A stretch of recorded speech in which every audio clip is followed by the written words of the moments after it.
Hi everyone, my name is Indrani Solomon and I'm Pranoy's parent. Since this year has started differently for all of us, I wanted to take the opportunity for the team to get to know Pranoy. So let's begin. As we move forward, Pranoy's journey will look a lot like yours and mine and all the students you serve at BASIS, except that Pranoy has an intellectual disability and a speech disorder, but that doesn't stop him, and rightly so. So let's plug into Pranoy.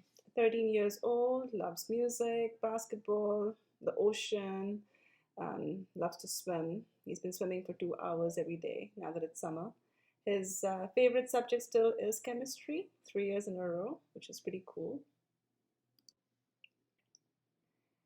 So I did an empathy map and I wanted to touch on these targets basically: agency, choice, purpose, equity, and how are we going to make it all happen. So I created this empathy map for all of us to get to know Pranoy's needs closely, and revisit the toolbox for appropriate supports as we go.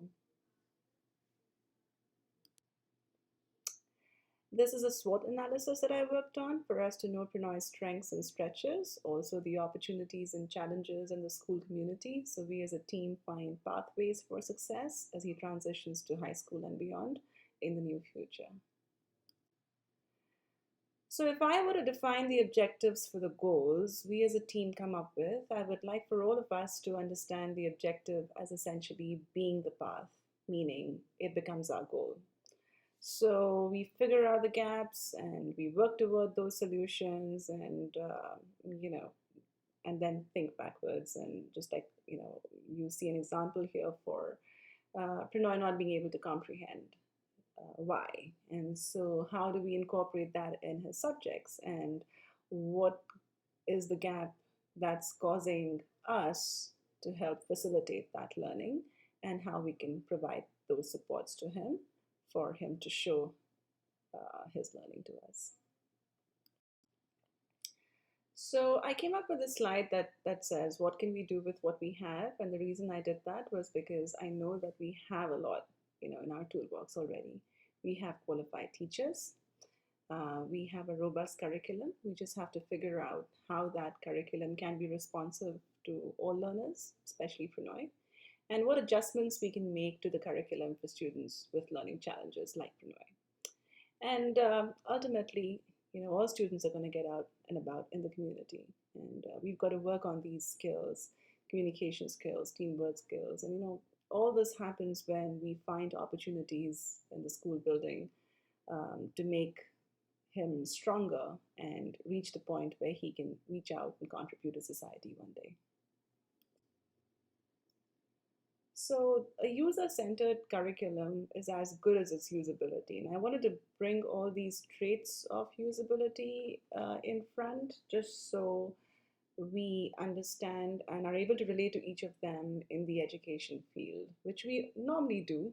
But just keeping Pranoy in mind and seeing how equitably we could target each one of them. So I wanted to talk about the feasible teaching methods, especially designed instruction for all grade level subjects. We also need to look at promoting meaningful connections in non-graded classes and clubs. Look at open book tests and exams to foster independence in research. And I'll get to the next slide to explain a little more about it. And also allow Pranoy to set the pace of interaction, just because we all work at our own speed. So I analyzed Pranoy's progress report and I saw the difference between pre-comps and comps and how well he did in comps, and that's mainly because it was an open book exam. This again is tough for him. It's not easy for him to navigate, research his answers. He did that because I facilitated. I really helped him map out a process in his brain to figure out, how to look for answers when you have questions, and which is important for him. It's a critical skill to have for all of us, and especially him, because Pranoy is, for the most part, nonverbal. So for us to get to extract all that information out of him, we must know that he's able to find those answers for us and express it in the most clearest of ways. So this again was a clear indicator of the open book exam being a great success, and with the numbers showing how well he did in his progress report. Some good things happened with distance learning. I wanted to touch upon the success we had in the areas of communication, adaptation of content, intervention, and accessibility tools. Communication is something I would touch upon year after year, so in a way, it felt good to be a part of the team, literally as a parent. We all like clear, streamlined communication, so as we collaborated and contributed, we understood Pranoy's needs better, aiming for the right supports and instruction and facilitation.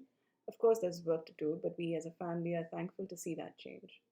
Ideally, this change should be carried forward to in person learning as well for an equitable academic experience in the school building.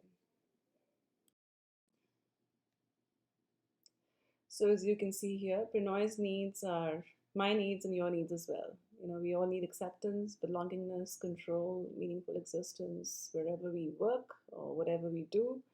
So as long as we can incorporate this thinking into our, into Pranoy's development and growth, I'm sure we can stick as a strong team for the next 5 years that Pranoy would be at Basis with you.